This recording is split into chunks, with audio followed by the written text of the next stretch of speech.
restart. We got things to talk about here. Again, ESPN Classic, you can see it Sunday at 9 Eastern Time. Speaking of the heavyweight championship of the world, heavyweight title fight coming up this weekend. Lennox Lewis against Frans Botha. That's tomorrow night in London. Lewis keeping busy against a decent level of opposition. By the way, this is the by the way department. Larry O'Connell, the judge who had Lewis Holyfield won a draw, is the referee.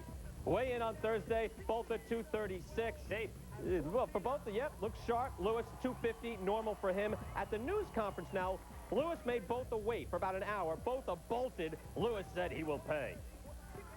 Because he came here and disrespected the British public and me, you know, that's kind of got my blood up a bit. So, you know, when I step into the ring, he's got something coming. I'm not here just to go lie down, and I know that's what they're thinking. I'm here to take the titles away. I think styles make fights, and in the Tyson fight, he showed his chin right to Tyson, and Tyson just hit it. So, you know, whether I take him out within 5 or after 5, as long as I'll go out there and show the public that, you know, I'm the best fighter on the planet is the most important thing for me.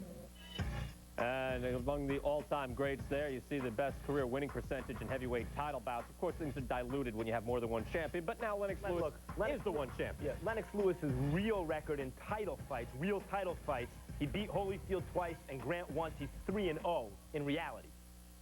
And now tomorrow night, it's a good, keep busy fight. And again, he took out Michael Grant rather quickly. You've got to like that he takes on Frans Botha. And pretty quickly here, right away before getting on to serious business with Tua or maybe Tyson. Look, this is an optional defense for Lennox Lewis. He fought Evander Holyfield twice, then Michael Grant. That's taking care of business. Tua's still out there, yes, but he took care of business. Frans Botha is optional. Now, for people saying, well, it's not good enough, look at Larry Holmes at a similar age, maybe the same age as Lennox Lewis is right now. He's about 34, 35. Took on guys like Scott Frank, and he wasn't even fighting the Evander Holyfields and Michael Grants out there. Botha's a lot better than the Scott Frank type. As optional kind of defenses go, Botha's a credible guy. Let's bring in Teddy Atlas on this right now. And Teddy, of course, a former trainer of the heavyweight champion of the world. And Teddy, what's your read on this fight? Is this a good fight for Lennox to take? And then after that, you've got Tua or Tyson. Your read on the heavyweight scene?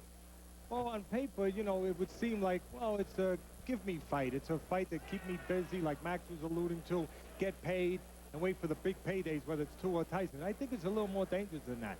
Because, first of all, you got to look at both guys. You got to look at both personalities. You got to look at styles. Lennox Lewis is the kind of guy, he doesn't go out there and go get you. The first round, he'll go in here, establish law a little bit. But then he's the kind of guy who falls into a mode and just gets by. And Botha throws a lot of punches. And Botha's experienced, gutsy, and I tell you, he's a little wily. I think it's going to be a little bit more interesting. He's going to out-hustle Lewis in certain spots if he gets past that first round.